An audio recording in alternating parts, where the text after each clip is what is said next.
Super gene 2 विकास। अध्याय 81। Zheng यान ने मूल रूप से केवल उस जगह की जांच करने की योजना बनाई थी जहां उन्हें पहले एक देवदूत ने लूटा था, लेकिन उसने वहां वास्तव में लूटने वाले देवदूत से मुठभेड़ की उम्मीद नहीं की थी। ओह, तो तुम कहना चाहते हो कि तुम यहाँ एक संदेश देने आए हो? बोलो, फिर तुम्हारी शर्तें क्या हैं? तियानशिन ने झेंग यान को एक ऐसी मुस्कुराहट के साथ देखा जो वास्तव में मुस्कान नहीं थी। मैं एक देवदूत की उपस्थिति में मांग करने की हिम्मत कैसे कर सकता हूँ, भगवान? झेंग यान ने अत्यंत सम्मान के साथ कहा। चिंता मत करो, अगर तुम मेरा मार्गदर्शन करते हो तो हम दोस्त हैं, और दोस्त स्वाभाविक रूप से एक दूसरे की मदद करते हैं और धन और सम्मान में साझा करते हैं। बोलो, तुम्हारी शर्तें क्या हैं, या बल्कि तुम क्या चाहते हो?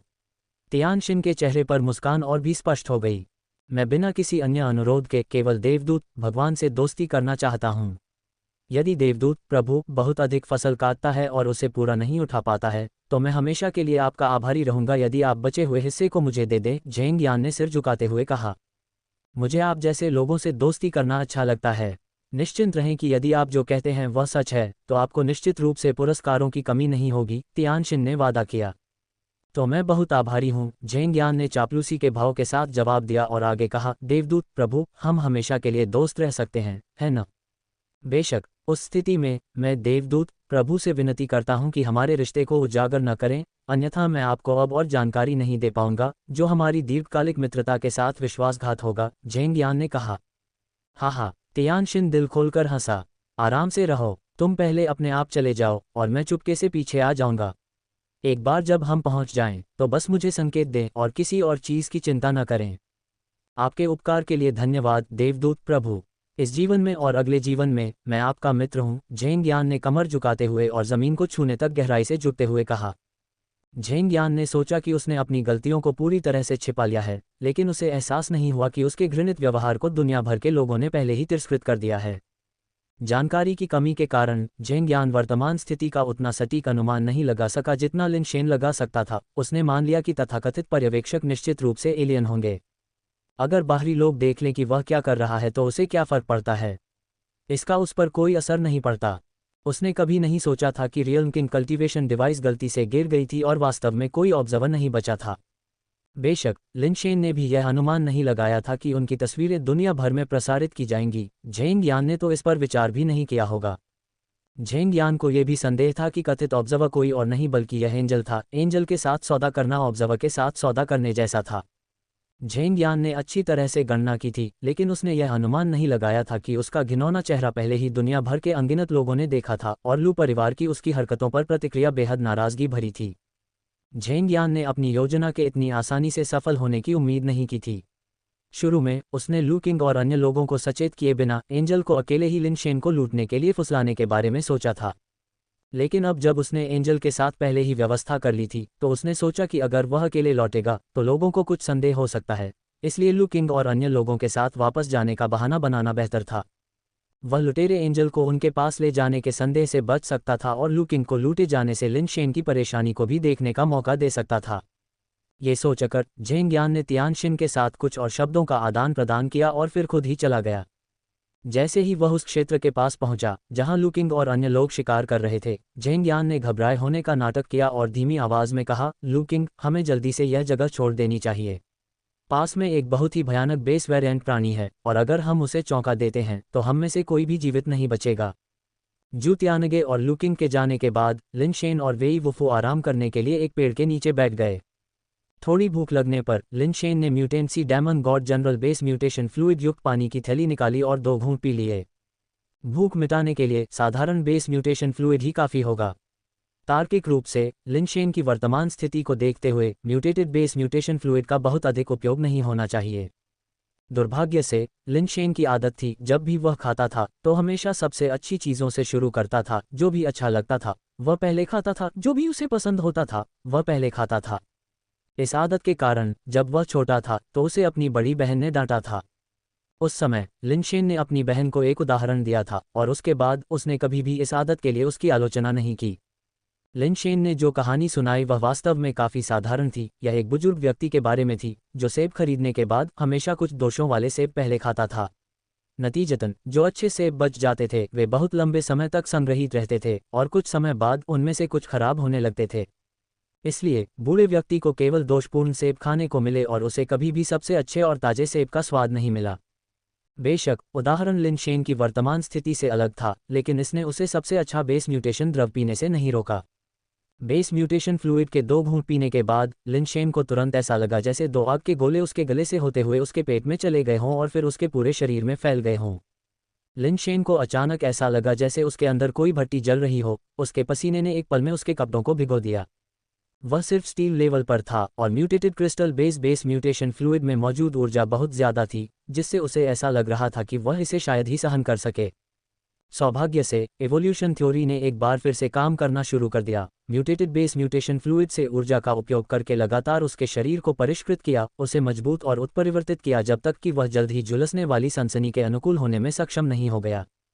उत्परिवर्ती समुद्री दानव भगवान सामान्य बेस म्यूटेशन फ्लूइड को अवशोषित करना। बेस म्यूटेशन दर जोड़ 1। उसकी घड़ी पर कंपन करने वाले संदेश ने लिन शेन को कुछ पल के लिए रुकने पर मजबूर कर दिया। उसने शुरू में सोचा था कि उसे अपना बेस म्यूटेशन फ्लूइड बढ़ाने के लिए सुपर बेस प्राणी खोजने की आवश्यकता होगी, लेकिन ऐसा लग रहा था कि ऐसा नहीं था। उसने अपनी घड़ी पर जानकारी जांची और वास्तव में उसका बेस म्यूटेशन रेट 1% हो गया था। मैंने पहले भी म्यूटेटेड बेस म्यूटेशन फ्लूइड का इस्तेमाल किया है, तो फिर मेरा बेस म्यूटेशन रेट क्यों नहीं बढ़ा? क्या ऐसा हो सकता है कि मैं पर्याप्त उच्च स्तर पर नहीं था और मुझे mutated crystal base mutation fluid की आवश्यकता थी? लिन शेन को इस बात का पता नहीं चल पाया।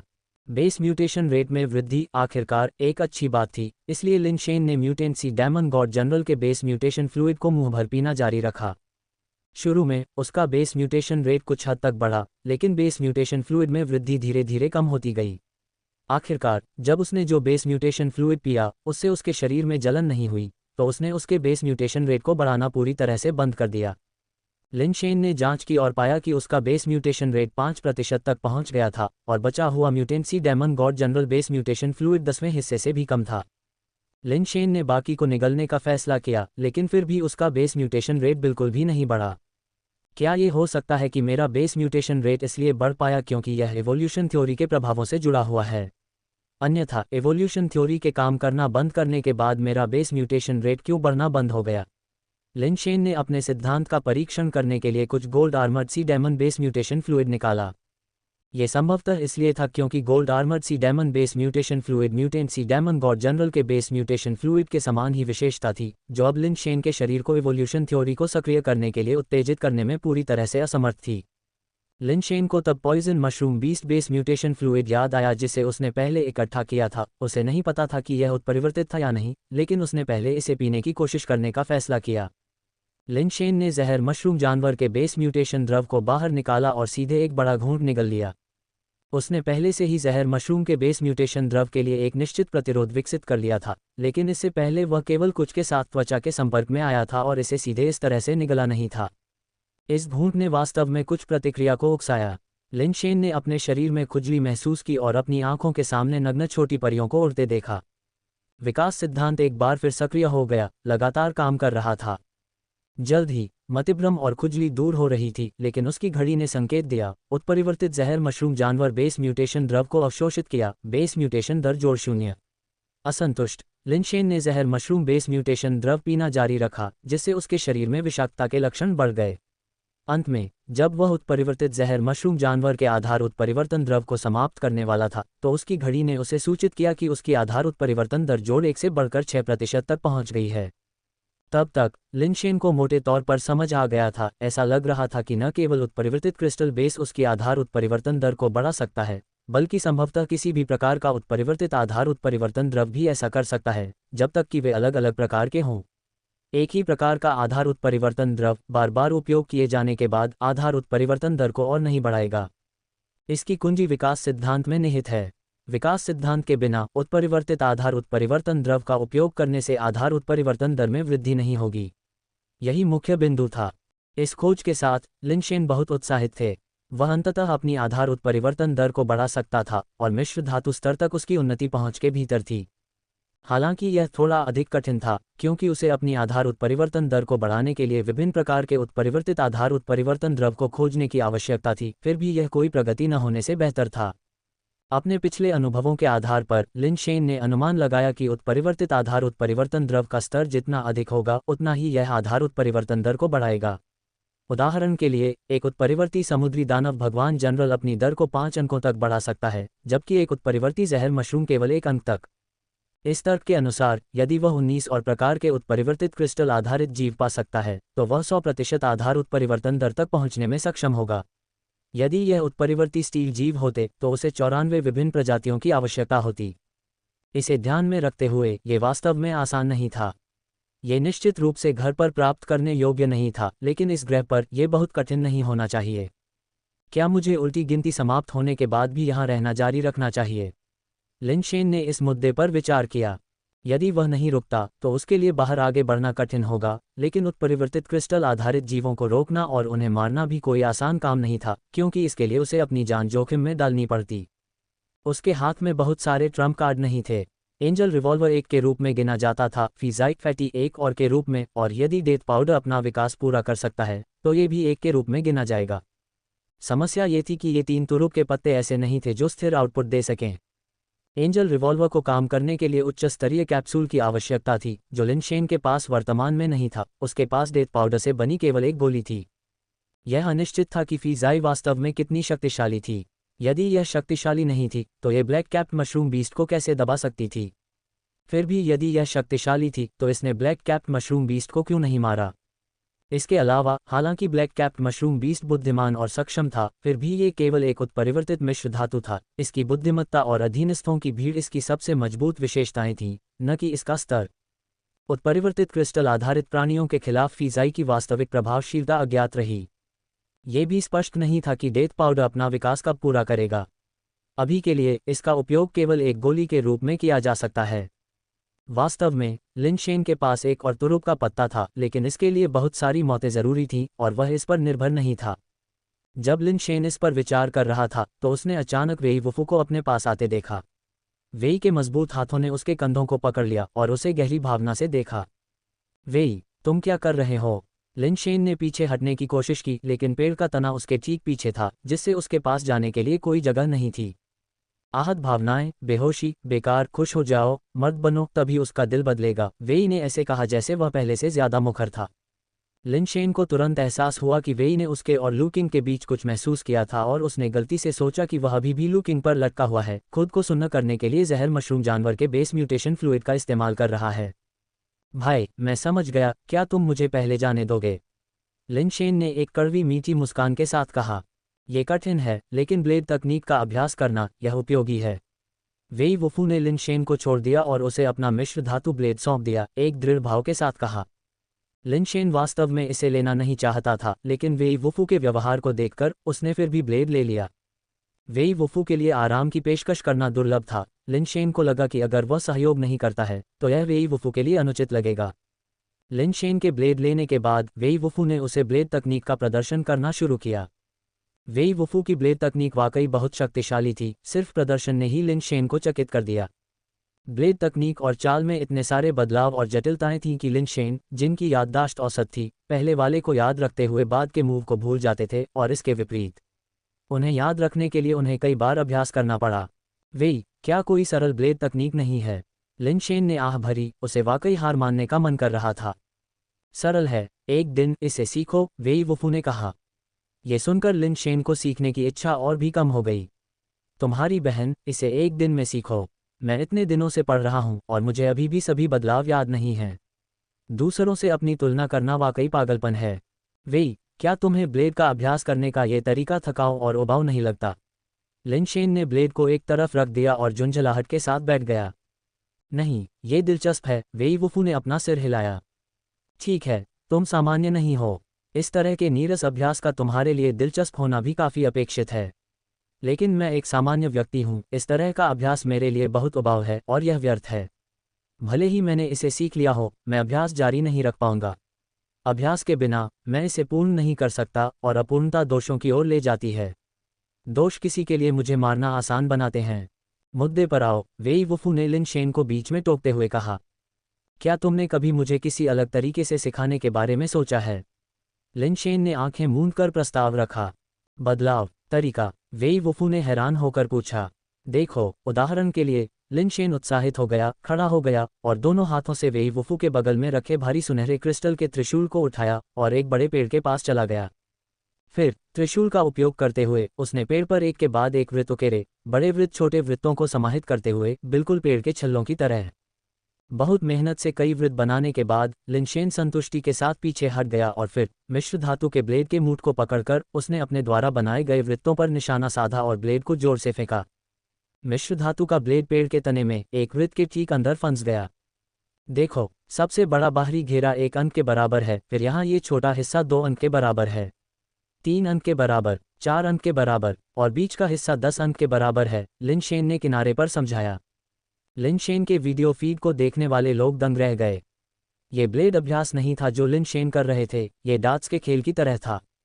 भले ही वेई वुफू ने केवल कुछ ब्लेड तकनीकों का प्रदर्शन किया था, लेकिन थोड़ी समझ रखने वाले लोग बता सकते थे कि उनकी दक्षता एक मास्टर के स्तर तक पहुंच गई होगी। ऐसे अनगिनत लोग थे जो वेई वुफू से सीखना चाहते थे लेकिन नहीं सीख पाए, और उनसे कुछ संकेत भी अविश्वसनीय रूप से फायदेमंद होते।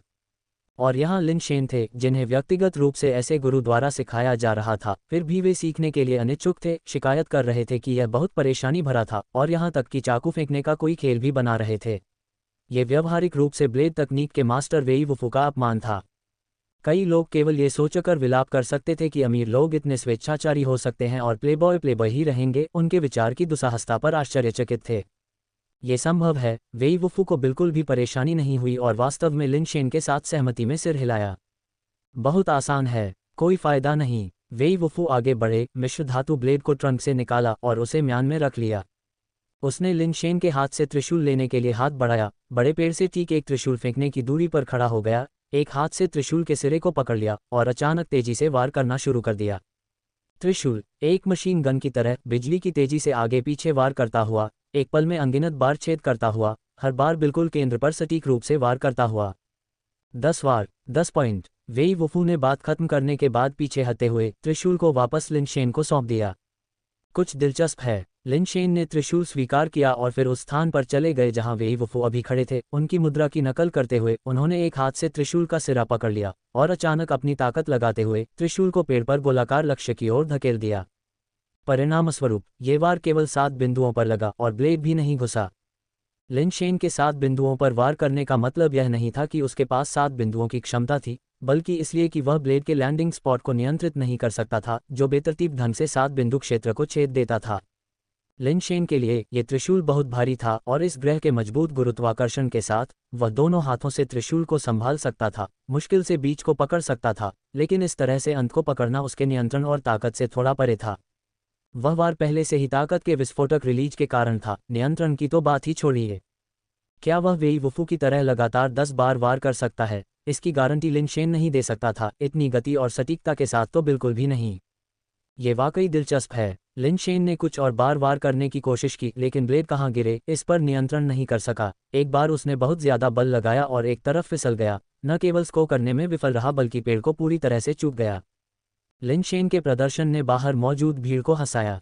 सभी ने सोचा कि लिनशेन जैसा व्यक्ति जो कठिनाई को सहन नहीं कर सकता, शायद जल्द ही हार मान लेगा और बाद में वे देखेंगे कि वह अभ्यास न करने के लिए क्या बहाना बनाता है। दरअसल लिनशेन ने त्रिशूल को एक तरफ रख दिया और अभ्यास करना बंद करके बैठ गया। उनके विचार के विपरीत उसमें धैर्य की कमी नहीं थी और वह अभ्यास नहीं करना चाहता था, बल्कि उसकी कलाई और हाथ इतने दुख रहे थे कि वह और अधिक प्रयास नहीं कर सकता था और अभ्यास जारी नहीं रख सकता था। हालांकि वह अब अभ्यास नहीं कर रहा था, लिनशेन ने यह नहीं कहा कि वह अब अभ्यास नहीं करेगा जैसा कि उसने पहले किया था।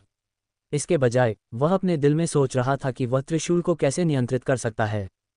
अब उसके पास सबसे अधिक कमी निश्चित रूप से ताकत की थी। पर्याप्त ताकत के बिना वह त्रिशूल को स्थिर रूप से नियंत्रित नहीं कर सकता था, लेकिन वेई वुफू की हरकतों और उसके बल प्रयोग के तरीके के बारे में सोचते हुए ऐसा लगता था कि त्रिशूल को नियंत्रित करना केवल ताकत पर निर्भर नहीं था, बल्कि इसमें शक्ति का चतुर उपयोग शामिल था।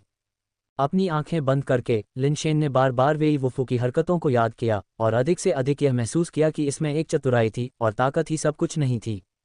एवोल्यूशन थ्योरी को प्रसारित करते हुए, हर समय विचार करते हुए, एवोल्यूशन थ्योरी ने प्रभावी रूप से उसकी बाहों में दर्द को कम किया और जब उसे कुछ बेहतर महसूस हुआ, लिनशेन फिर से कोशिश करने के लिए खड़ा हुआ, लेकिन परिणाम अभी भी असंतोषजनक था। इस बार पेड़ को मारने में उसकी सफलता दर पहले से भी कम हो गई थी। उसने कुल 5 बार चाकू मारा और उनमें से 3 पेड़ पर बिल्कुल भी नहीं लगे। ऐसा लगता है कि मिस्टर तियान आखिरकार निष्पक्ष हैं। प्लेबॉय के पास सब कुछ हो सकता है, लेकिन प्रतिभा एक जन्मजात चीज है जिसे पैसे से नहीं खरीदा जा सकता है। आप क्या अनुमान लगाते हैं इस बार वह कब हार मान लेंगे? ये समय आ गया है, वह बहुत जल्द हार मान लेंगे। मैं वास्तव में उत्सुक हूँ, वह बाद में क्या बहाना लेकर आएगा। वास्तव में मुझे लगता है कि वेई वुफू ने जो चाल चली वह वास्तव में आसान नहीं है। अगर हम होते तो हम शायद लिन शेन जैसे ही होते। कुछ अच्छे दोस्त आकाश प्रक्षेपण देखने के लिए इकट्ठे हुए और इसमें शामिल लोगों के प्रदर्शन पर चर्चा की, जो कई लोगों की दिनचर्या का हिस्सा बन गया था। लिन शेन फिर से आराम करने के लिए बैठ गया। वह पहले से भी बदतर लग रहा था क्योंकि उसने वेई वुफू की तकनीकों की नकल करने की कोशिश की थी, लेकिन दुर्भाग्य से यह इतना आसान नहीं था।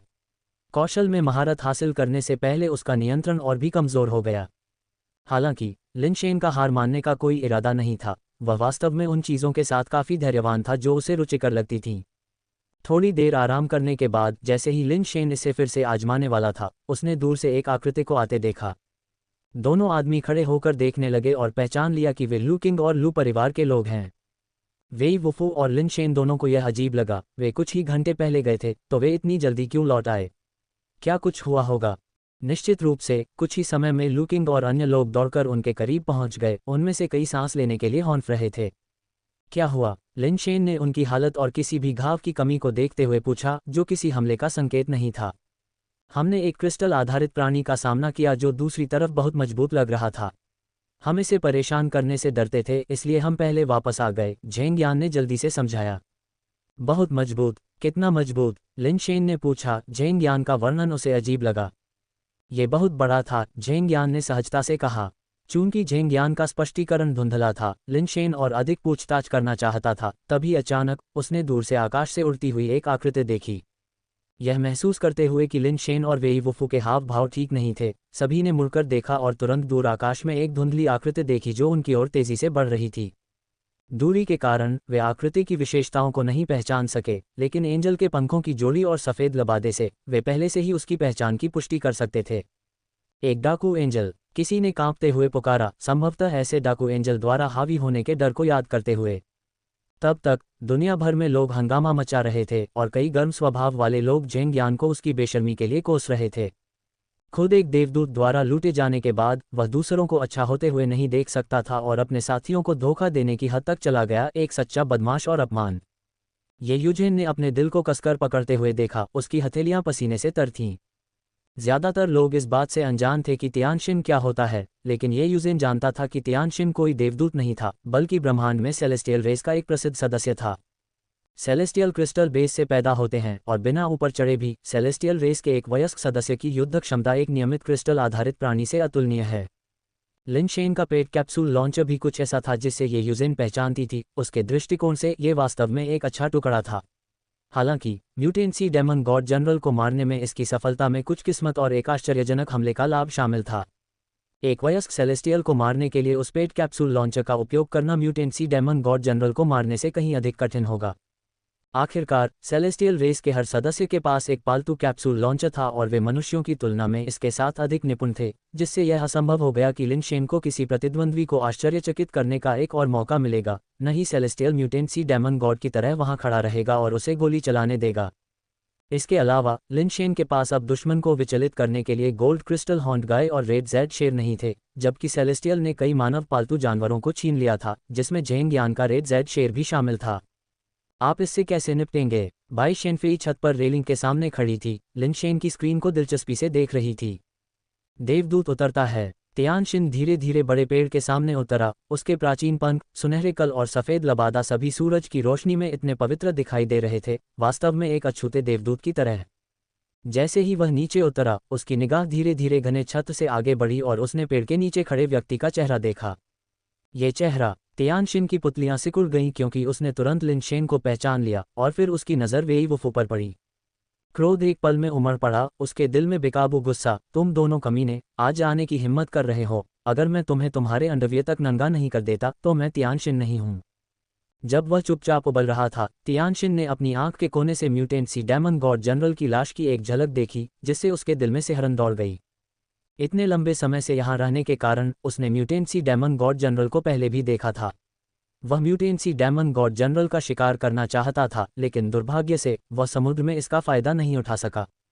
समुद्र में म्यूटेंसी डेमन गॉड जनरल की युद्ध क्षमताएं उस विशालकाय सिपाइथन से कम नहीं थीं, जिसे उसने पहले मारा था, और यह भी कहा जा सकता है कि इससे निपटना अधिक कठिन था।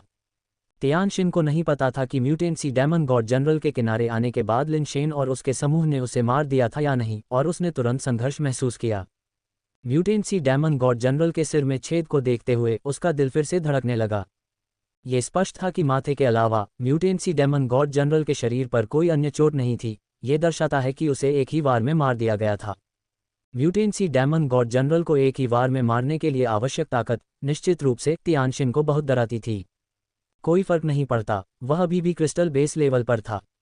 यद्यपि वह इस स्तर पर शीर्ष पर था और अधिकांश उत्परिवर्तित क्रिस्टल आधारित प्राणियों से अधिक शक्तिशाली था, फिर भी वह इतना शक्तिशाली नहीं था कि उन पर पूरी तरह से विजय प्राप्त कर सके, और न ही उत्परिवर्ती समुद्री दानव देव जनरल को एक ही प्रहार से मारना संभव था।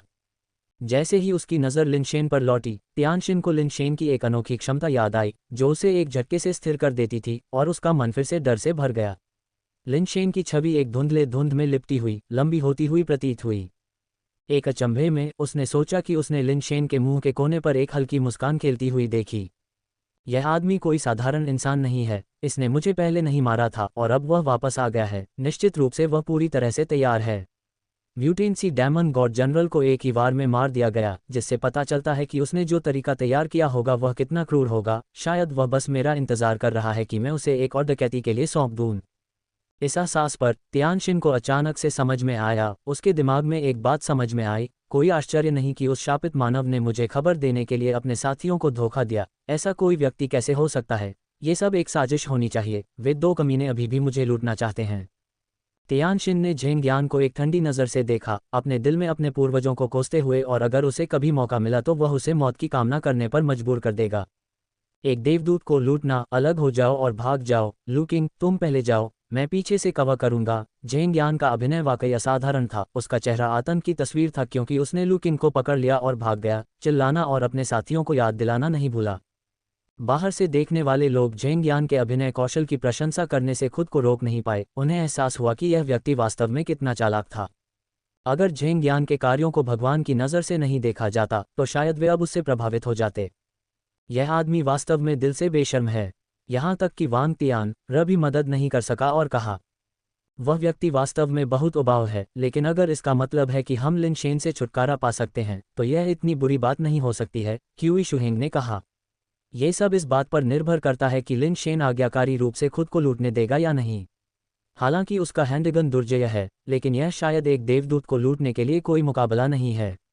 देवदूत के प्रदर्शन के आधार पर अगर लिन शेन डकैती से इनकार करने के लिए इतना घमंडी हो जाता है तो वह मर चुका है। वांग तियान र ने क्यूई शुहेंग की ओर देखा। उसकी अभिव्यक्ति जटिल थी और कहा, लिन शेन की मौत हमारे लिए फ़ायदेमंद नहीं हो सकती है। ये हमारे लिए कैसे फ़ायदेमंद नहीं हो सकता?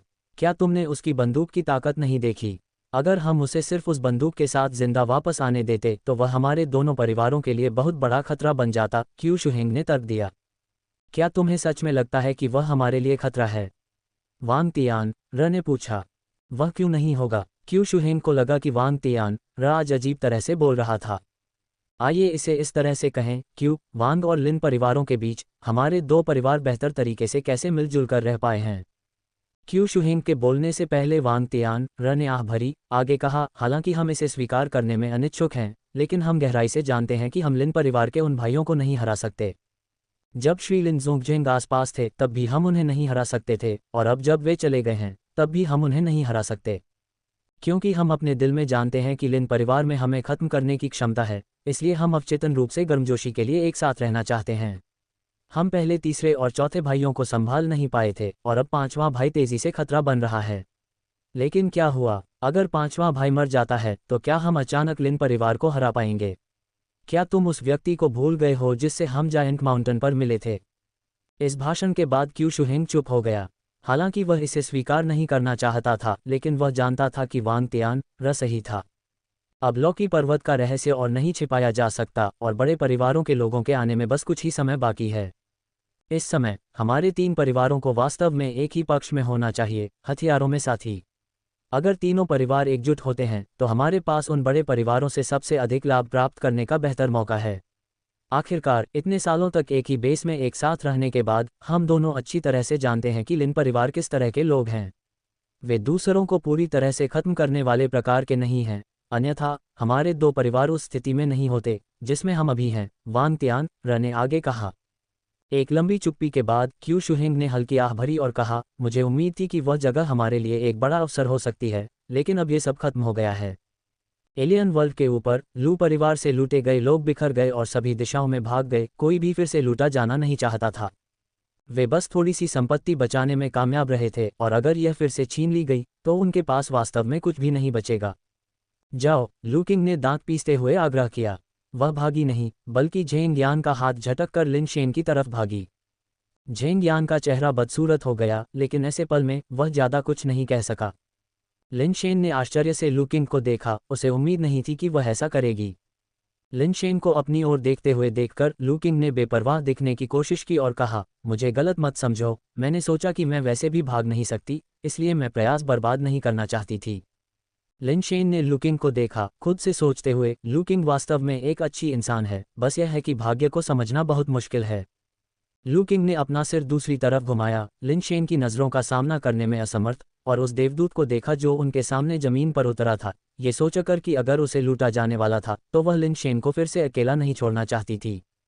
सभी की निगाहें एंजल पर टिकी थी, उसके जाने पहचाने ओपनर का इंतजार कर रहे थे, उसके द्वारा ये वाक्य बोलने का इंतजार कर रहे थे, चलो दोस्त बने। लिन शेन क्या चुनेगा, ये भी सभी के लिए जिज्ञासा का विषय था। क्या प्लेबॉय आज्ञाकारी रूप से खुद को लूटने देगा, या वह एंजल से लड़ने के लिए उस चमत्कारी हैंडगन का इस्तेमाल करेगा?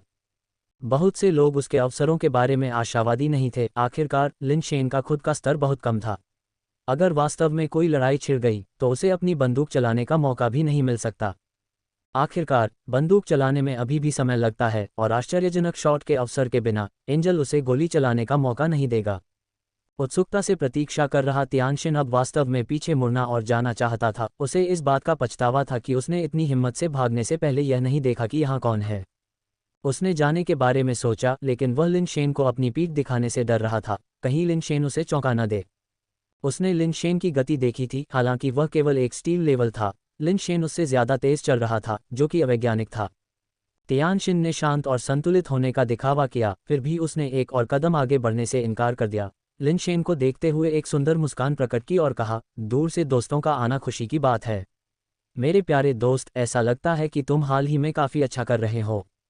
हर कोई उम्मीद कर रहा था कि तियानशिन लूटने और दोस्त बनाने के बारे में अपना खास कैचफ्रेज कहेगा, लेकिन जब उसने अपना मुंह खोला तो वह उनकी अपेक्षा से अलग था और उसने एक क्लासिक चीनी वाक्यांश भी बोला, जिससे सभी हैरान रह गए। एक देवदूत, और आप पहले से ही मंदारिन बोलकर आश्चर्यचकित हैं, लेकिन अब आप शास्त्रीय चीनी का उपयोग कर रहे हैं, ये किस तरह की लय है? लिटिल तियानशिन, क्या यह आप हैं? यहाँ आओ, यहाँ आओ। लिन शेन ने मुस्कुराते हुए तियानशिन को हाथ हिलाते हुए कहा। वेई वुफू को पता था कि लिन शेन तियानशिन को बुला रहे हैं, लेकिन अन्य लोगों को नहीं पता था, इसलिए उन्हें ऐसा लगा, लिटिल स्वीटहार्ट, क्या यह आप हैं? यहाँ आओ, यहाँ आओ। इस कथन ने उन सभी को हैरान कर दिया जो पहले से ही थोड़ा भ्रमित थे। क्या बकवास है, लिटिल स्वीटहार्ट। हे भगवान, प्लेबॉय क्या कहना चाह रहा है? क्या वह इस देवदूत को जानता है? सिर्फ परिचित नहीं, लिटिल स्वीटहार्ट कहा गया है। यह कोई साधारण रिश्ता नहीं है, कुछ गड़बड़ जरूर है। प्लेबॉय कमाल का है, एक देवदूत को भी नहीं बख्शता। लेकिन देवदूत पुरुष है या महिला? लिन शेन के शब्दों ने दुनिया में हर किसी को भ्रमित कर दिया था, और यहाँ तक कि उसके बगल में लू किंग भी अपनी आंखें चौड़ी करके लिन शेन और तियानशिन के बीच आगे पीछे देख रहा था। उसने ये भी सोचा, ये देवदूत पूरी तरह से पुरुष जैसा दिखता है न? लिन शेन ने अभी उसे क्या कहा? उन्हें अलग हुए ज्यादा समय नहीं हुआ है। लिन शेन ने ये वरीयता कैसे हासिल की? ओफ, मैं क्या सोच रहा हूँ, ये निश्चित रूप से ऐसा नहीं है। लिन शेन के व्यवहार को देखकर तियानशिन को और भी यकीन हो गया कि लिन शेन उसे फंसा रहा है। वह उसके करीब जाने की हिम्मत नहीं करेगा और उसे अपनी उड़ान की गति को दोगुना करने और इस जगह को छोड़ने के लिए अतिरिक्त पंखों की जोड़ी न होने से नफरत होगी। दोस्त, आज भी मुझे कुछ ज़रूरी काम निपटाने हैं, इसलिए मैं अभी तुमसे नहीं मिलूंगा। चलो किसी और दिन अच्छी तरह से बात करते हैं, तियानशिन ने कहा। अपनी बात पूरी करने के बाद भी वह मुड़ने और जाने की हिम्मत नहीं जुटा पाया, क्योंकि लिन शेन की नज़र उस पर पड़ी। कुछ सोचते हुए उसने दो चीज़ें निकाली और उन्हें लिन शेन की ओर फेंक दिया। एक अच्छे दोस्त से मिलकर मेरा दिल खुश हो गया। बस मैं आज जल्दी में बाहर आया था और मुझे अच्छे दोस्त से मिलने की उम्मीद नहीं थी। मैं कोई कीमती चीज़ नहीं लाया था, ये मेरी कुछ निजी संग्रहणीय वस्तुएं हैं। इन्हें हमारी मुलाकात के लिए उपहार समझो और हमारी दोस्ती हमेशा बनी रहे। तियानशिन के शब्द भले ही अच्छे लग रहे थे, लेकिन उनका निहितार्थ ये था, भाई आज जल्दी में बाहर आया, कोई कीमती चीज़ नहीं लाया, इसलिए मुझे लूटना बेकार है। मेरे पास सिर्फ ये चीज़ें हैं, इन्हें ले लो और मुझे परेशान करना बंद करो। तियानशिन ने उन्हें थोड़ा ऊपर फेंका और जैसे ही दोनों वस्तुएं बाएं और दाएं फैलीं, लिनशेन ने ऊपर देखा, उन्हें नापा, उन्हें अपने हाथों से पकड़ा, और जब उसने फिर से ऊपर देखा तो तियानशिन पहले ही दूर उड़ गया था। तियानशिन को दूर से देखकर लिनशेन ने अपने हाथों में वस्तुओं को देखा, जो लाल जैड जैसा दिखने वाला एक पालतू कैप्सूल और उसी सामग्री से बनी एक चाबी थी, जो लुकिंग के साथ देखे गए लाल जैड शेर के समान थी। वस्तुओं को जेब में रखने के बाद लिनशेन का उसके पीछे भागने का कोई इरादा नहीं था, वह उड़ नहीं सकता था और उसे पकड़ने की कोई उम्मीद नहीं थी। स्वर्गीय जाति के उड़ने में सक्षम होने का लाभ वास्तव में बहुत बड़ा है। दूर नहीं जाने के कारण झेंग यान, जो दूरी में इंतजार कर रहा था और लिनशेन को लूटे जाने की उम्मीद कर रहा था, ने देखा कि क्या हुआ था। ऐसा लगा जैसे उसे सीने पर एक शक्तिशाली झटका लगा हो, एक ब्लैक टाइगर स्टील शॉट, और उसका दिल इस तरह से दुख रहा था जैसे कि वह लगभग रुक जाएगा। ये घटनाक्रम उसकी अपेक्षा से बिल्कुल अलग क्यों है? दोनों ने उसे अपना दोस्त बताया। एंजल ने उसके सभी पेट कैप्सूल चुरा लिए, लेकिन उसने जो लाल जैड शेर चुराया था उसे लिनशेन को दे दिया। क्या बकवास है! लुकिंग भी लिनशेन और उसके हाथ में मौजूद वस्तु को देखकर दंग रह गया। अफवाहों के अनुसार चोर एंजल, जो लिनशेन के पास आया था, ने न केवल उसे लूटा बल्कि उसे स्वागत उपहार के रूप में लाल जैड शेर दिया। जिस देवदूत को लूटना था उसने इसके बजाय उपहार दिए, एक ऐसा बदलाव जिसे लोगों ने स्वीकार करना मुश्किल पाया। सभी को लगा कि लिनशेन की पृष्ठभूमि अकल्पनीय रूप से शक्तिशाली होनी चाहिए। उन्होंने सोचा था कि उसके कुछ संबंध हैं, लेकिन कभी भी यह अनुमान नहीं लगाया था कि यह इस हद तक होगा। जब चोर देवदूत लिनशेन से मिला तो उसने न केवल उसे लूटा बल्कि उसे वह चीजें भी दी जो उसने चुराई थीं, ठीक वैसे ही जैसे एक चूहा बिल्ली से मिलता है। एक पल के लिए हर कोई लिनशेन की असली पहचान और वह किस परिवार से आया है, इस बारे में अटकलें लगा रहा था। यहाँ तक कि ब्रह्मांड में कदम रखने वाले प्रमुख परिवारों के लोग भी हैरान थे और अनुमान लगा रहे थे कि लिनशेन किस प्रमुख परिवार से संबंधित है। प्रमुख परिवारों के सदस्यों ने पहले ही लिनशेन की पृष्ठभूमि की गंभीरता से जांच शुरू कर दी थी, लेकिन ठिकानों के बीच संचार मुश्किल था और डाकबर्ड बेस एक दूरस्थ चौकी होने के कारण बड़े ठिकानों के साथ बहुत कम संपर्क था। लिनशेन ने पहले कभी डाकबर्ड बेस नहीं छोड़ा था, इसलिए सीधे उस तक इसका पता लगाना मुश्किल था। उस तक पहुंचने के लिए पहला कदम लू और जू परिवारों की जांच करना होगा। एक प्लेबॉय होने की प्रतिष्ठा लगातार बढ़ रही थी। लिनशेन को अब आम लोगों द्वारा एक अमीर परिवार के शीर्ष वंशज के रूप में देखा जाता था। अब अगर कोई दावा करता है कि लिनशेन का परिवार एक ब्रह्मांड स्तरीय शक्तिशाली परिवार था, तो बहुत से लोग इस पर विश्वास करेंगे। चूंकि ज्ञात सुपर बेस परिवारों में से किसी का भी उपनाम लिन नहीं था, इसलिए अफवाहें फैलने लगी कि लिनशेन एक छिपे हुए और शक्तिशाली परिवार का बेटा था, जिसकी तुलना में प्रसिद्ध परिवार महत्वहीन थे और एक ही स्तर के भी नहीं थे। लिनशेन खुद इस बात से अनजान था कि उसने जो पृष्ठभूमि हासिल की थी, और अगर वह जानता भी था तो उसे इसकी परवाह नहीं थी। उसने लाल कैप्सूल पर दी गई जानकारी की सावधानीपूर्वक जांच की। ये वास्तव में लाल जैड शेर था, क्रिस्टल बेस लेवल का एक छोटा खजाना जिसके सभी आंकड़े 38 से ऊपर और 3 कौशल थे। इसे बुलाने पर लाल जैड शेर राजसी ढंग से खड़ा था, बिना किसी चोट के और युद्ध शक्ति से भरपूर, लुकिंग के घायल लाल जैड शेर से कहीं ज्यादा। लिन, उस लाल जैड शेर को एंजल ने मुझसे छीन लिया था। केवल लू परिवार के पास ही लाल जैड शेर है और लुकिंग इस बात की पुष्टि कर सकता है। यदि आप इसे वापस करने के लिए तैयार होंगे तो ये हमें यहाँ जीवित रहने के लिए कुछ लाभ देगा और मैं लुकिंग की सुरक्षा सुनिश्चित कर सकता हूँ। पूरा लू परिवार हमेशा आपका आभारी रहेगा, लिन, और आपको भविष्य में बहुत अच्छा इनाम मिलेगा। झेंग यान ने वापस आकर लिनशेन को नैतिक रूप से मजबूर करने की हिम्मत की, लुकिंग को सामने लाकर अपने लाल जैड शेर को वापस पाने के प्रयास में। कुतिया का बेटा, कितना घिनौना इंसान है! मैंने कभी किसी को इतना घिनौना नहीं देखा। यह आदमी वाकई सबसे बुरा है, हर जगह गंदगी की बू आ रही है। यहाँ तक कि देखने वाले भी अब और नहीं देख सकते थे। अगर यह संभव होता तो झेंग यान पर टिप्पणियों की बौछार करके शायद उसे मार डाला जाता। चले जाओ। लिनशेन झेंग यान की हरकत से प्रभावित नहीं हुआ और उसे एक नज़र भी देखे बिना ठंडे तरीके से खारिज करने के बाद लाल जैड शेर को जेब में रख लिया और पेड़ के पास आराम करने चला गया। उसे पहले से ही आभास हो गया था कि झेंग यान के साथ कुछ गड़बड़ है और वह उससे निपटने की योजना बना रहा था। उसे खुलेआम मारना एक अच्छा विकल्प नहीं था और वह झेंग यान द्वारा बताए जाने वाले रहस्यों के जरिए अपने संदेह की पुष्टि भी करना चाहता था। झेंग यान गुस्से में चुपके से अपने दांत भींच रहा था, लेकिन जब वह लुकिंग की ओर मुड़ा तो उसके चेहरे पर पीड़ा के भाव दिखाई दिए। लुकिंग ने बस अपना चेहरा दूसरी ओर कर लिया, ऐसा दिखावा करते हुए कि उसने कुछ नहीं देखा। अध्याय 86, उल्टी गिनती खत्म। तियानशिन के चले जाने के बाद लू परिवार के म्यूटेटर एक के बाद एक वापस भागे और उल्टी गिनती खत्म होने तक यही इंतजार करने का फैसला किया। वे लिनशेन नहीं थे। अगर वे फिर से तियानशिन से मिले तो वे मिलने पर सिर्फ उपहार दे पाएंगे। वे नहीं चाहते थे कि बेस म्यूटेशन अंडे और सामग्री जो उन्होंने अभी अभी काटी थी फिर से चुराई जाए, इसलिए उन्होंने लिन शेन की तरफ रहने का फैसला किया। बेशक यह आंशिक रूप से झेंग यान के बर्तन में हलचल मचाने के कारण भी था, क्योंकि उसे डर था कि उसके जाने के बाद एंजल मुसीबत की तलाश में आएगा। हालांकि उसे नहीं पता था कि एंजल ने न केवल लिन शेन को लूटने से परहेज किया बल्कि उसे एक लाल जेड शेर दिया। ये स्पष्ट रूप से एक अच्छा संकेत नहीं था और उसके लिए बहुत नुकसानदेह था। लिन शेन ने बस ठंडे दिमाग से देखा और कुछ नहीं कहा। उसने पहले ही बाहर जाकर म्यूटेंट प्राणियों की खोज करने का फैसला कर लिया था, लेकिन चूंकि उसने समुद्री दानव देव जनरल के शरीर की रक्षा करने में मदद करने का वादा किया था और जूतियानगे अभी तक वापस नहीं आया था, इसलिए उसके लिए अब वहां से जाना असुविधाजनक था। सौभाग्य से उल्टी गिनती समाप्त होने में बहुत कम घंटे बचे थे और जूतियानगे को जल्द ही वापस आ जाना चाहिए।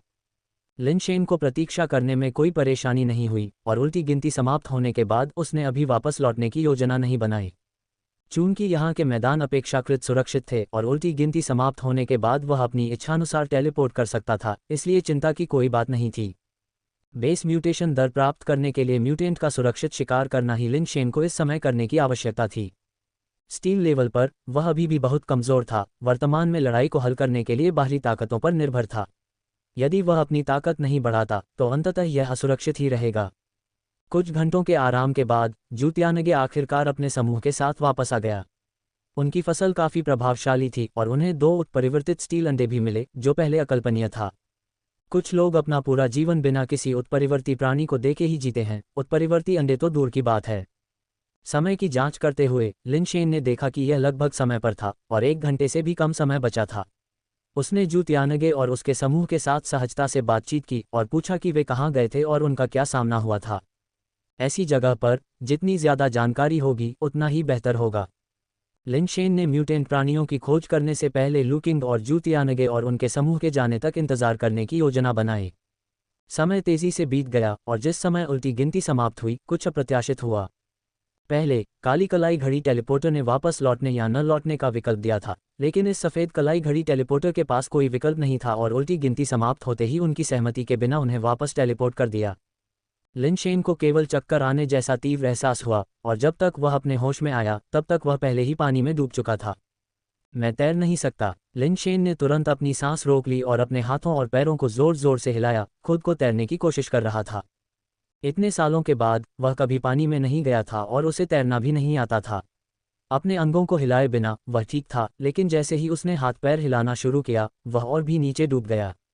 वेई, जल्दी करो और मुझे बचाओ। लिन शेन को उम्मीद थी कि वेई उसे बचा लेगा, लेकिन फिर उसे एहसास हुआ कि वेई भी शायद उतना अच्छा तैराक नहीं था। वेई लिन शेन से थोड़ा बेहतर कर रहा था, अगर ज़्यादा नहीं। वह थोड़ा बहुत डॉगी पैडल जानता था, लेकिन फिर भी अकुशल था और लिन शेन तक पहुंचने की कोशिश में पानी में बेतहाशा संघर्ष कर रहा था। उसने पानी को 1 मीटर से ज़्यादा ऊंची लहरों में बदल दिया, लेकिन उसका शरीर आगे नहीं बढ़ रहा था। उस महत्वपूर्ण क्षण में एक आकृति जलपरी की तरह तैरती हुई आई, लिन शेन के पास पहुंची और उसे ऊपर की ओर खींच लिया। कुछ ही देर में दोनों पानी के ऊपर आ गए। लिन शेन ने सांस लेने के लिए हौंफना शुरू कर दिया, उसका लगभग दम घुट गया था। जल्दी मत करो, मैं यहाँ हूँ, धीरे धीरे सांस लो, स्थिर रहो, आराम से रहो और बाकी सब मुझ पर छोड़ दो। उसके कान में एक जानी पहचानी आवाज़ सुनाई दी। लिन शेन को पता था कि यह लुकिंग है।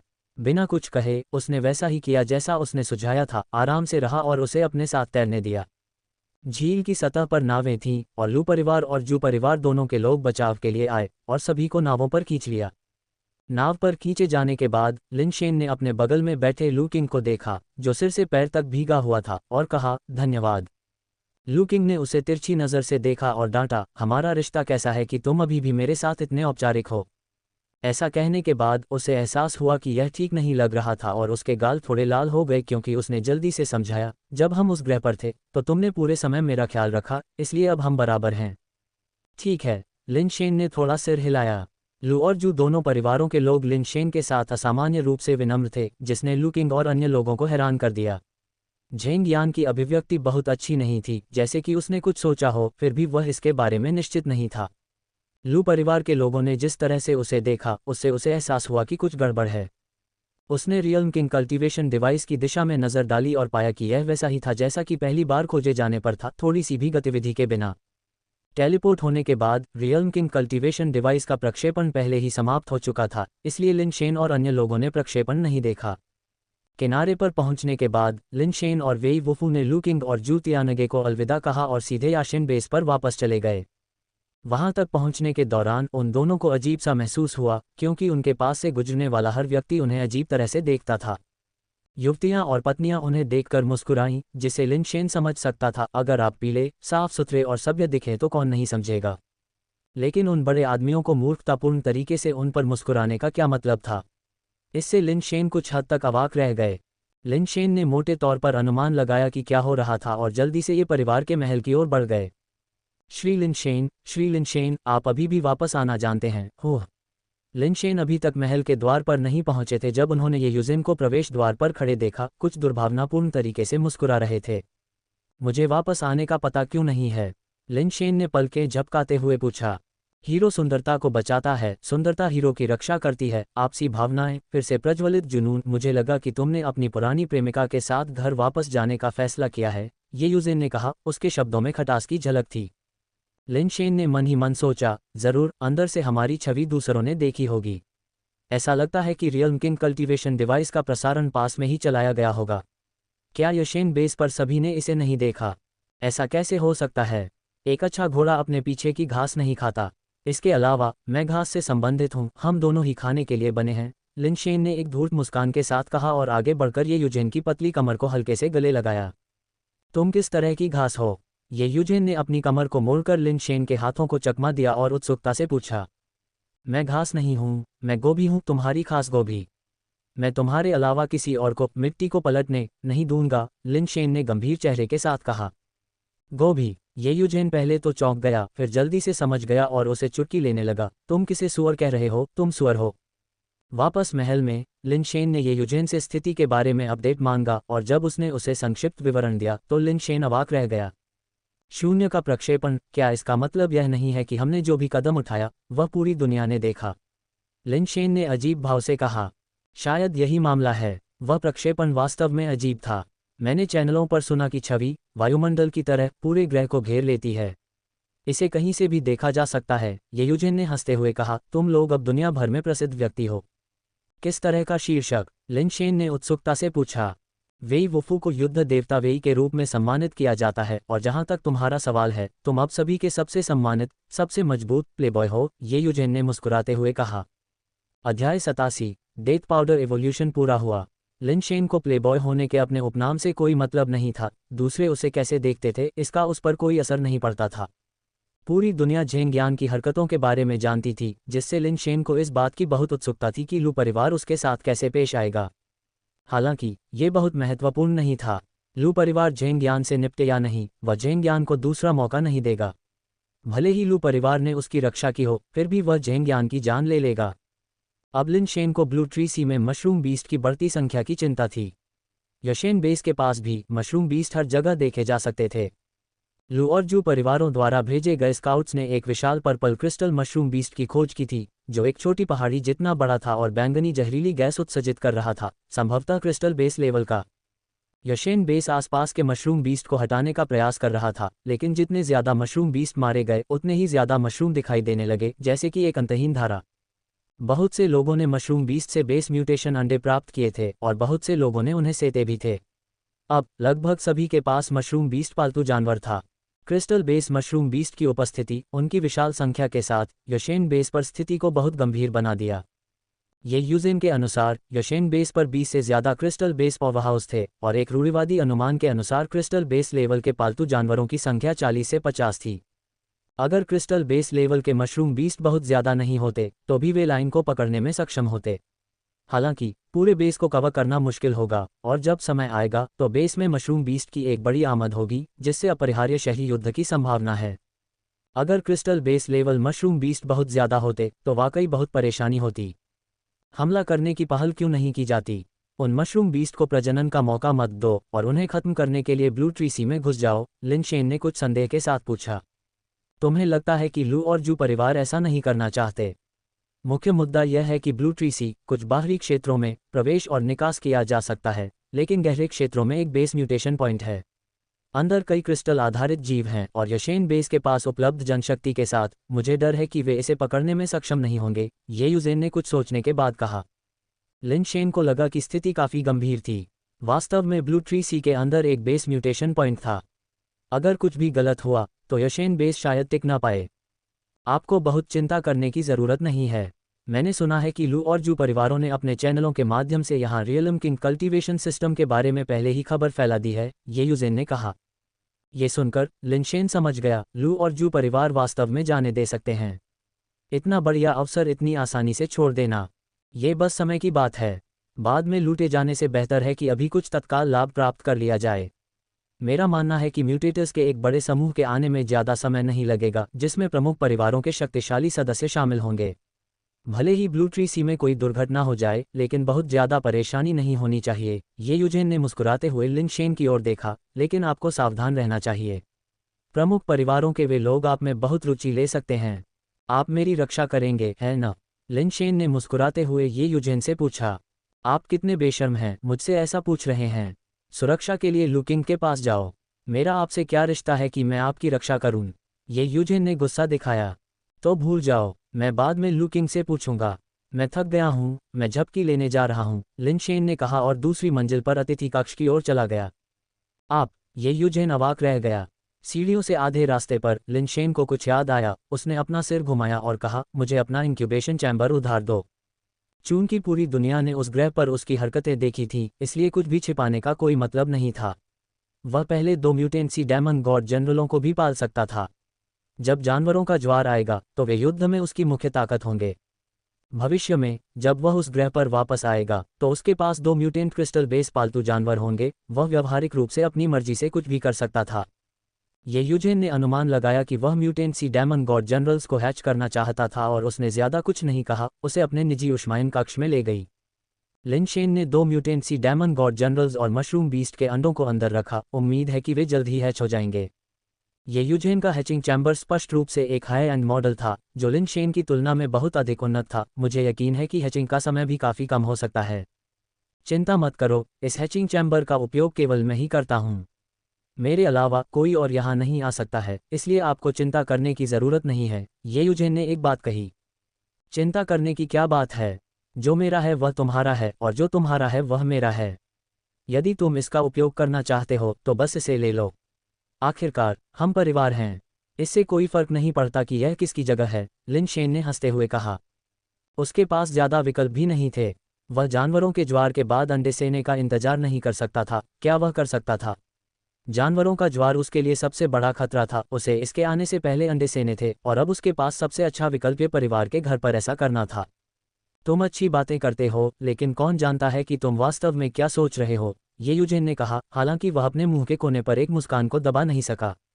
अतिथि कक्ष में वापस जैसे ही लिन शेन आराम करने के इरादे से बिस्तर पर लेट गया, उसने महसूस किया कि उसकी जेब में कुछ हिल रहा है।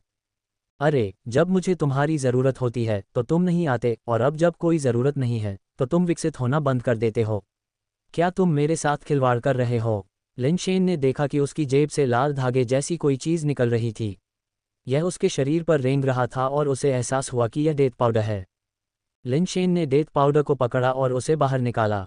विकसित होने के बाद ये जीव और भी नाजुक हो गया था। लगभग 3 से 4 मीटर लंबी एक अर्ध पारदर्शी गहरे लाल रंग की बीफ टेंडन स्ट्रिंग जैसा दिख रहा था। इसका सिर चिकना और गोल था और इसकी पूंछ पतली और नुकीली थी। ये पहले से कहीं ज़्यादा भारी हो गया था, और हालांकि यह त्रिशूल जितना भारी नहीं था, फिर भी यह एक साधारण व्यक्ति के लिए काफ़ी भारी था। क्या ये क्रिस्टल बेस स्तर तक चढ़ गया? लिन शेन प्रसन्न हुआ और जल्दी से इसकी विशेषताओं की जांच की। उत्परिवर्तित डेथ श्रैडर सुपर बेस अलॉय प्राणी विकसित हो सकता है। शक्ति 21, गति 21, कठोरता 21, कठोरता 21, base mutation talent super base devouring, super base evolution, super base armour piercing spike, super base instantaneous speed, super base 100 refinements, super base solidification. ये क्रिस्टल बेस स्तर तक नहीं चढ़ा, बल्कि सुपर बेस में उत्परिवर्तित हो गया। लिन शेन कुछ हद तक हैरान था। पर्यावरण नहीं बदला था, लेकिन सभी जन्मजात कौशल ने सुपर बेस उपसर्ग प्राप्त कर लिया था और एक नया कौशल सुपर बेस सॉलिडिफिकेशन जोड़ा गया था।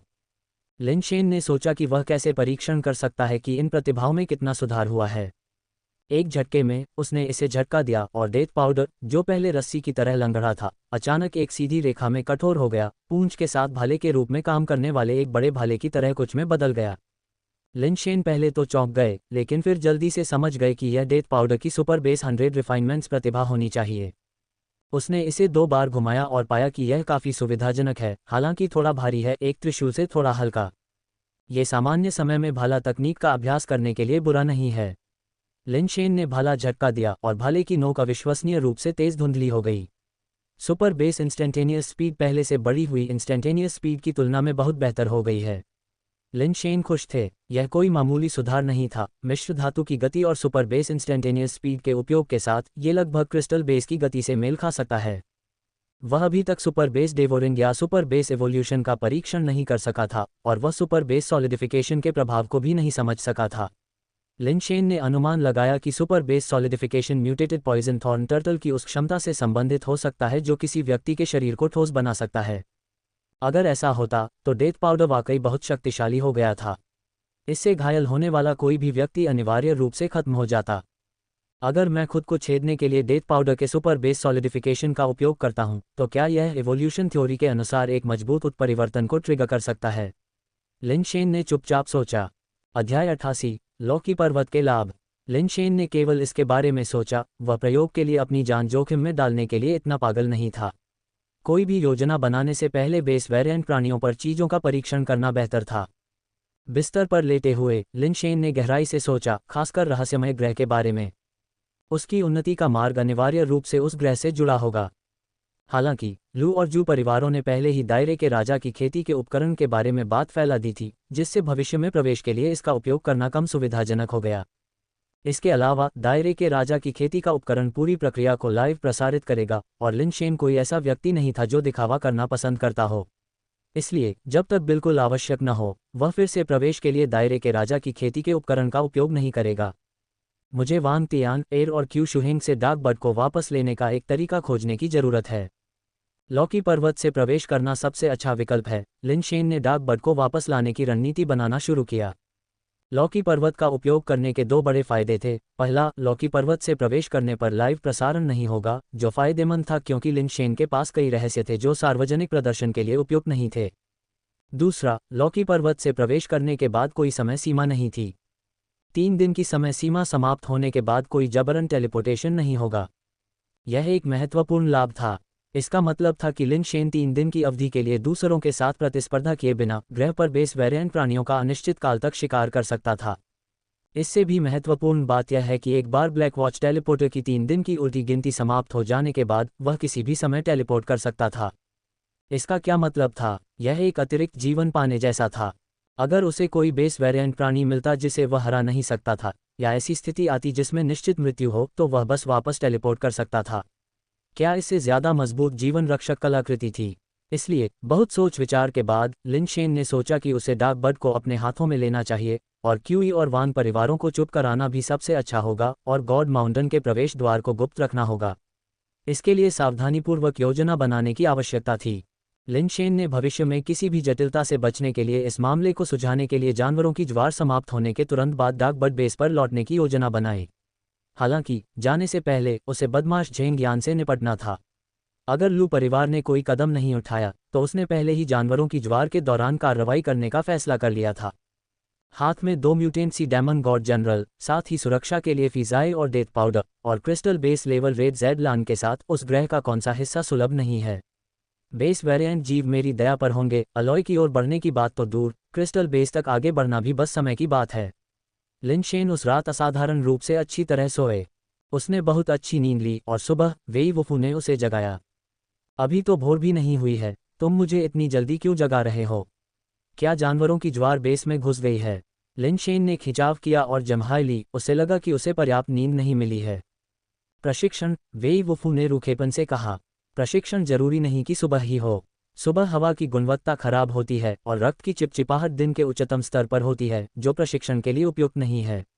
लिनशेन बोल रहा था जब उसने फिर से बिस्तर पर लेटने की कोशिश की। चलो चलते हैं, वेई वुफू ने जोर देकर कहा। लिनशेन को बाहर खींच लिया। जल्दी मत करो, कम से कम मुझे पहले नहा लेने दो, लिनशेन ने असहाय होकर कहा। तभी वेई वुफू ने उसे जाने दिया। लिनशेन के फ्रेश होने के बाद वह नाश्ता करना चाहता था, लेकिन वेई वुफू ने इस विचार को अस्वीकार कर दिया। अनिच्छा से लिनशेन को खाली पेट प्रशिक्षण के लिए जाना पड़ा। ये परिवार के महल में एक बगीचा भी नहीं था, लेकिन इसमें कई इंडोर प्रशिक्षण मैदान थे, जिनमें ये यूजेन के लिए एक निजी छोटा मैदान भी शामिल था। लिन शेन और वेई वुफू ने इस छोटे से प्रशिक्षण मैदान का इस्तेमाल किया। जब वे पहुंचे तो ये यूजेन ने पहले ही अपना अभ्यास शुरू कर दिया था। हाँ, लिन शेन, जो कुछ ही देर पहले सुस्त थी, छोटे से प्रशिक्षण मैदान में प्रवेश करने और ये यूजेन को देखने के बाद तुरंत उत्साहित हो गई। अब लिन शेन को समझ में आ गया कि ये यूजेन को निजी व्यक्तिगत प्रशिक्षण मैदान की क्या ज़रूरत थी। अगर वह सार्वजनिक मैदानों का इस्तेमाल करती तो यह आसानी से आपराधिक गतिविधि की ओर ले जा सकता था। बड़ी बहन, तुम्हें मार्शल आर्ट का अभ्यास करना चाहिए, नृत्य नहीं। सफ़ेद लेस का क्या मतलब है? लिन शेन ने मुश्किल से निगलते हुए धार्मिक आक्रोश की मुद्रा में अंदर जाते हुए कहा। आज ये यूजिन ने अपने सामान्य एथलेटिक परिधान नहीं पहने थे। इसके बजाय उसने स्पोर्टी शॉर्ट्स और टैंक टॉप पहना था, जिसके साथ लेस ट्रिम स्टॉकिंग्स की एक जोड़ी थी। लेस ट्रिम ने उसके शॉर्ट्स के हेम और उसके घुटनों के बीच एक नेत्रहीन मनभावन पूर्ण क्षेत्र बनाया। उसके गोल सुडौल पैर एक ऐसा नज़ारा था जिससे कोई नज़र नहीं हटा सकता था। कोई ये तर्क दे सकता है कि उसका पहनावा मार्शल आर्ट अभ्यास के लिए उपयुक्त नहीं था, फिर भी यह काफ़ी स्पोर्टी लग रहा था। दूसरी ओर यह मार्शल आर्ट अभ्यास के लिए थोड़ा अलग भी लग रहा था। मैं वही पहनूंगी जो मैं पहनना चाहती हूँ। ऐसा नहीं है कि मैंने तुम्हें देखने के लिए कहा है। अगर तुम्हें ये पसंद नहीं है तो मत देखो। ये यूजेन ने लिन शेन को घूरा और अभ्यास जारी रखा। लिन शेन ने मन ही मन सोचा, मुझे देखना कैसे पसंद नहीं हो सकता? सभी पुरुषों को देखना पसंद होता है। थोड़ी देर देखने के बाद लिन शेन खुद को ताली बजाने से रोक नहीं पाए और कहा, अभ्यास बहुत बढ़िया है। मैंने ऐसी शानदार मुक्केबाजी कभी नहीं देखी। क्या मैं पूछ सकता हूँ इस शैली का नाम क्या है? नायका। विकृत मूर्ति को मारो, ये यूजेन ने जवाब दिया और लिन शेन की दिशा में एक हुक पंच मारा। लिन शेन ने पीछे हटकर सोचा, वास्तव में इसे ठग उत्तेजना मूर्ति कहा जाना चाहिए। अभ्यास करो। वेई वुफू ने एक लक्ष्य लाया और लिन शेन को उसके कॉलर से खींच लिया। लिन शेन पूरी तरह से हार मान चुके थे, मन ही मन शिकायत कर रहे थे, जीवन में एक साथी खोजने से ज्यादा क्या मायने रखता है? तुम मेरे वंश को आगे बढ़ाने के अवसरों को बर्बाद कर रहे हो। वेई वुफू ने लिन शेन को लक्ष्य के सामने घसीटा और त्रिशूल उसकी ओर फेंका। लिन शेन ने उसे दोनों हाथों से पकड़ लिया, लेकिन फिर त्रिशूल को वेई वुफू की ओर फेंक दिया और मुस्कुराते हुए कहा, मैं अपना खुद का इस्तेमाल करूंगा। बहुत हल्का, बेकार। वेई वुफू कहना चाहता था कि साधारण हथियार बहुत हल्के होते हैं और अभ्यास में उनका बहुत ज्यादा उपयोग नहीं हो सकता। हल्का नहीं। लिन शेन ने डेथ पाउडर कैप्सूल निकालते हुए और सीधे अपने हाथ में उसे पालतू अवस्था में बदलते हुए कहा। उपयोगी। वेई वुफू ने लिन शेन के हाथ में लटकी रस्सी को देखा, अविश्वास में भौहें सिकोड़ते हुए। ये यूजेन भी लिन शेन के हाथ में डेथ पाउडर को देखकर उत्सुक थी। उसे आश्चर्य हुआ कि लिन शेन ऐसे पालतू जानवर के साथ क्या कर रहा था, क्योंकि उन्हें छुरा घोंपने की तकनीक का अभ्यास करना था। रस्सी जैसे पालतू जानवर का इस्तेमाल छुरा घोंपने के अभ्यास के लिए कैसे किया जा सकता है? बेशक यह उपयोगी है। अगर यह उपयोगी नहीं होता तो मैं इसे बाहर क्यों लाता? लिन शेन ने अपनी कलाई को लापरवाही से हिलाया और पहले से ढीला डेथ पाउडर तुरंत सख्त हो गया। लिन शेन ने शुरू में इसे थोड़ा इधर उधर घुमाना चाहा, लेकिन उसने पाया कि डेथ पाउडर पिछले दिन की तुलना में बहुत भारी लग रहा था। जो त्रिशूल से काफ़ी हल्का लग रहा था, अब लगभग उतना ही भारी लग रहा था।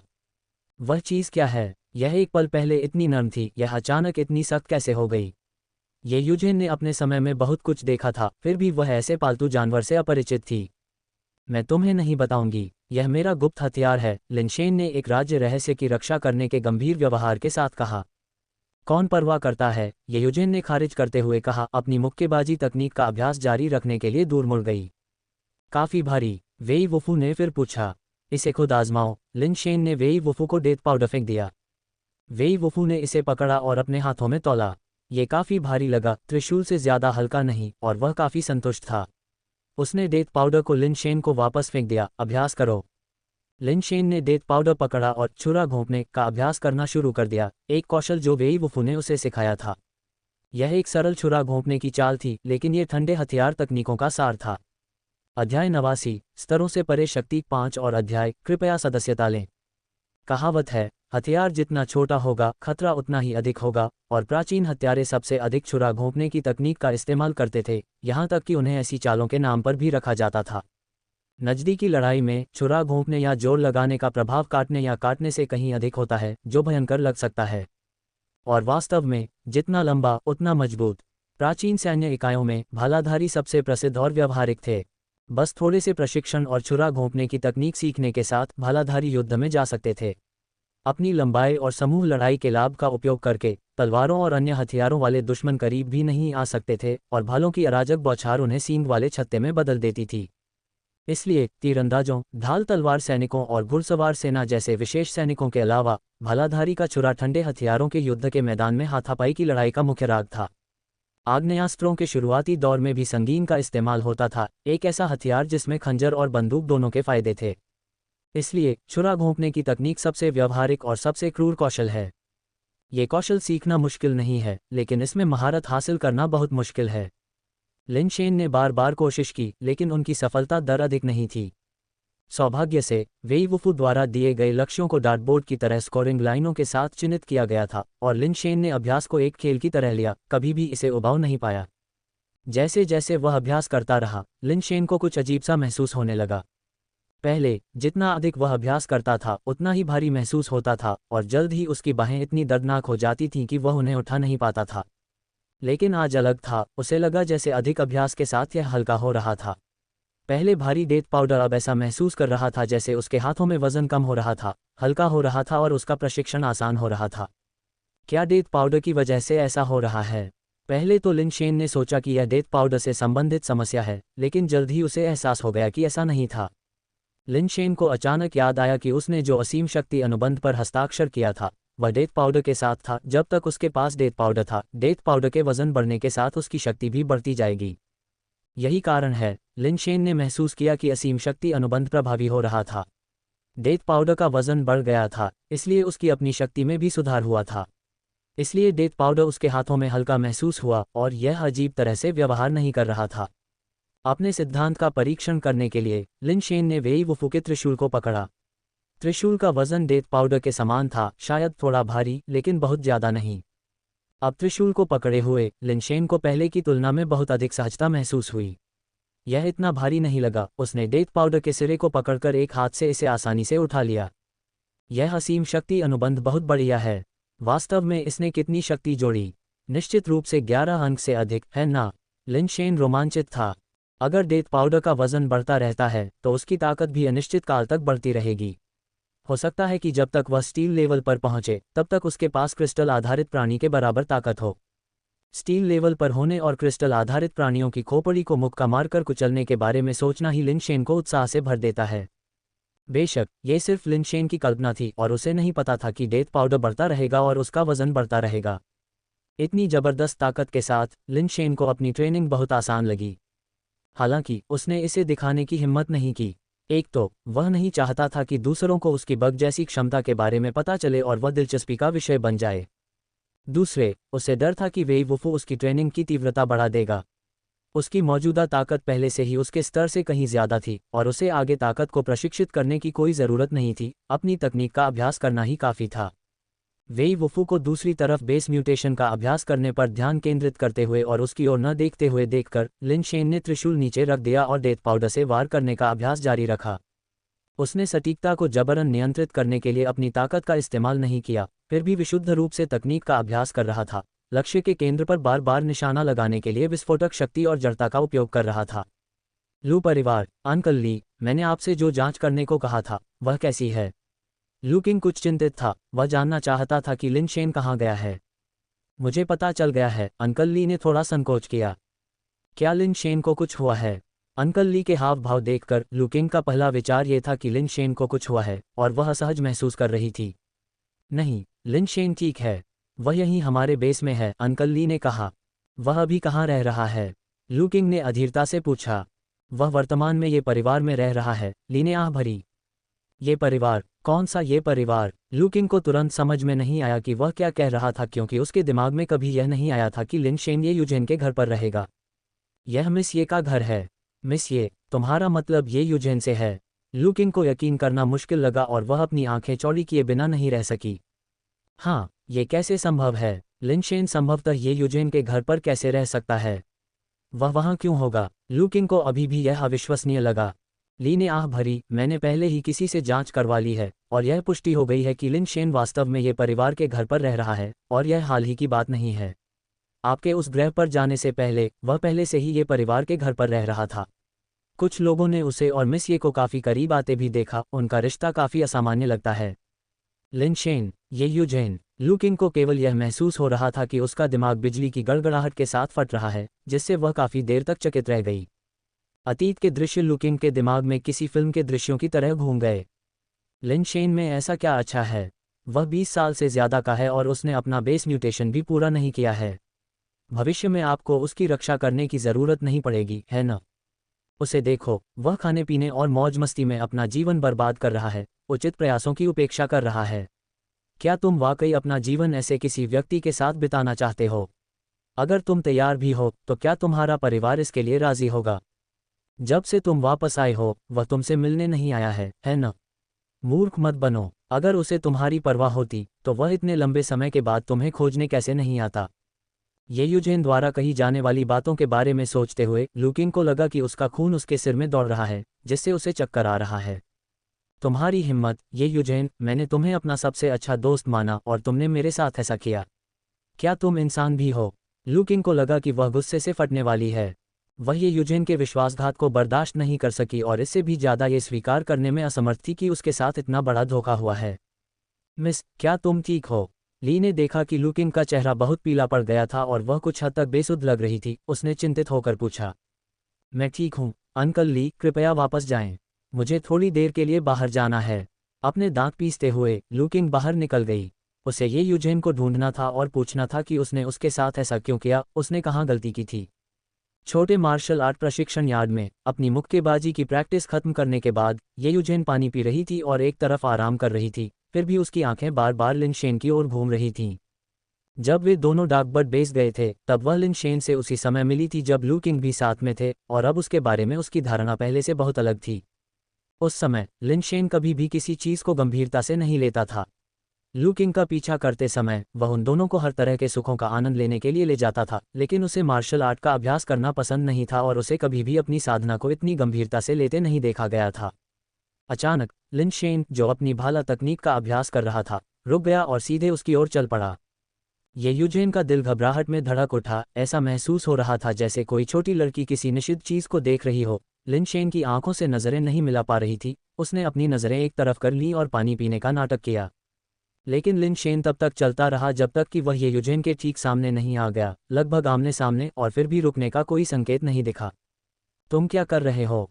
ये यूजेन ने लिनशेन की छाती पर हाथ रखकर उसे करीब आने से रोका। उसकी आवाज़ में घबराहट और भ्रम का मिश्रण था।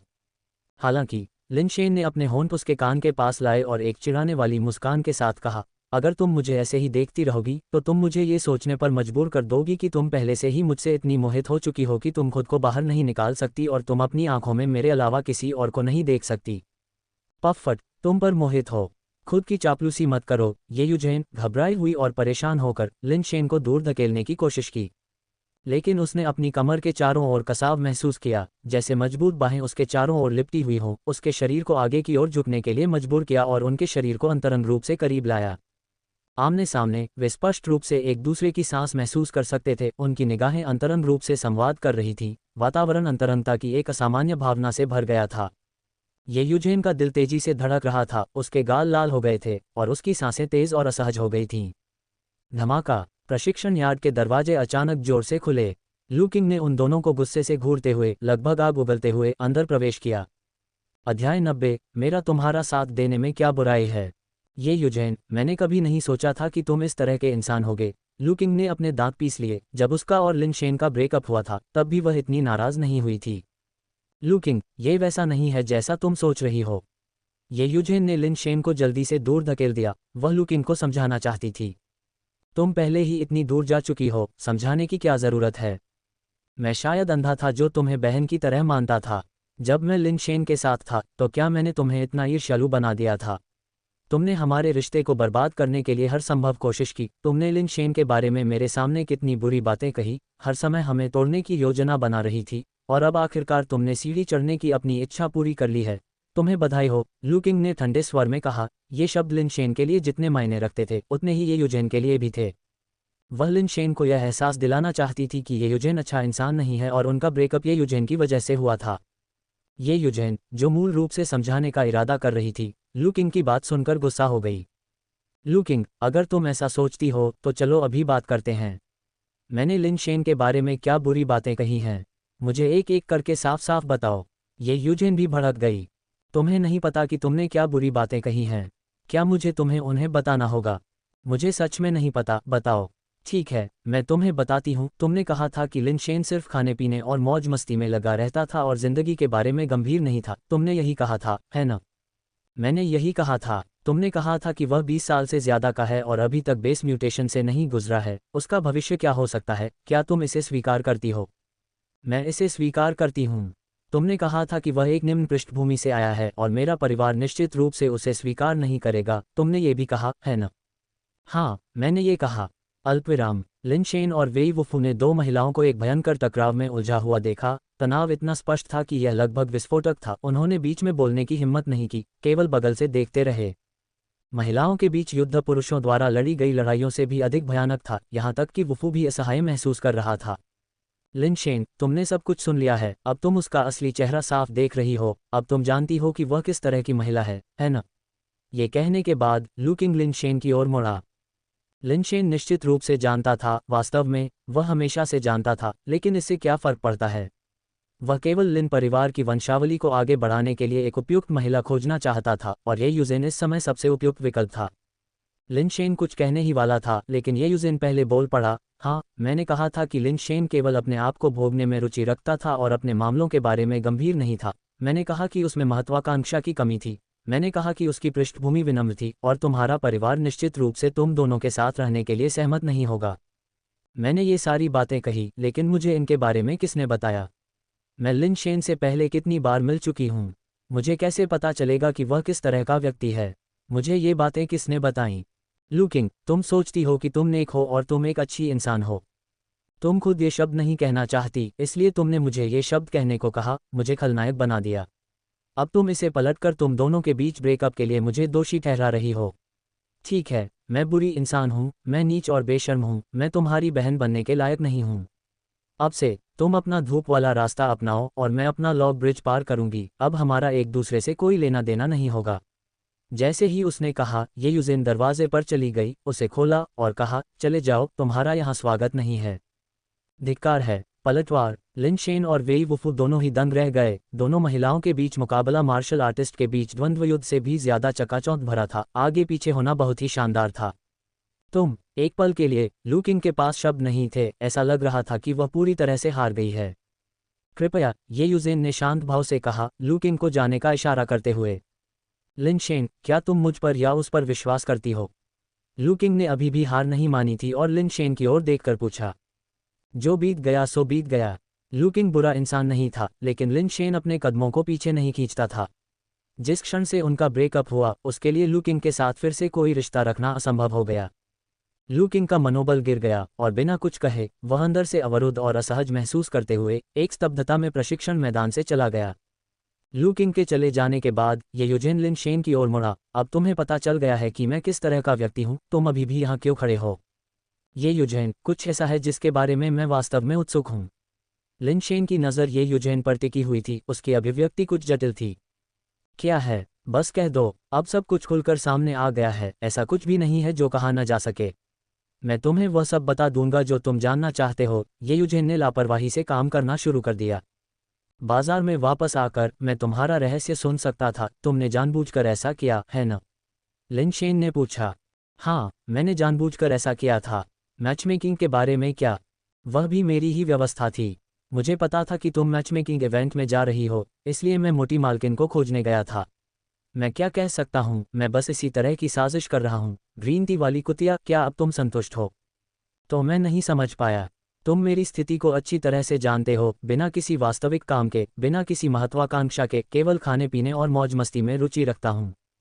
दूसरों के लिए मैं दूसरी पीढ़ी का अमीर व्यक्ति माना जा सकता हूँ, लेकिन तुम्हारी पारिवारिक पृष्ठभूमि की तुलना में मेरी थोड़ी सी संपत्ति वास्तव में बहुत मायने नहीं रखती। तुम्हारे बगल में खड़े होकर मुझे वंचित कहना बहुत ज्यादा नहीं होगा।